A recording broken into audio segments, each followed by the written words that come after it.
كرة بعيدة بيلمها ربيع الموسى على طول إلى خارج ملعب المباراة. ربيع التماس ماجد المرشدي هو من يشتت هذه الكرة. بداية حامل اللقب لم تكن على مستوى الطموح الهلالي. حضر فريدي على طول إلى عبد الله الزوري. فيلاتي بشكل حلو من الناحية اليسرى. لا تزال كرة قائمة موجودة عند داريو جيري تفعل 4 لهدف في هذا اللقاء. 8 ورصيده 9 نقاط في يمنى 3 نقاط لفريق الفيصلي. ولكن ايضا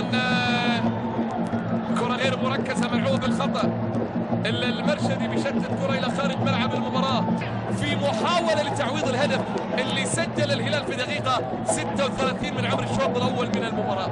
تغيير تكتيكي لمصلحة من الناحية اليسرى. هجمة للانصار تلعب العرضية. محاولة موجودة. المرشد بيشوت وهوب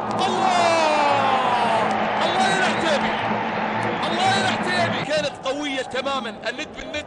الفيصلي والهلال كان الند بالند. المحاولة موجودة وكرة عن سهج بيحاول والمرشدي مع سهج بلم ولكن تنطلق الصافرة وخطأ من الناحية اليمنى من أرضية ملعب المباراة. فاول لمصلحة الفيصلي. ضربة حرة مباشرة مع الدقيقة 85 من عمر اللقاء.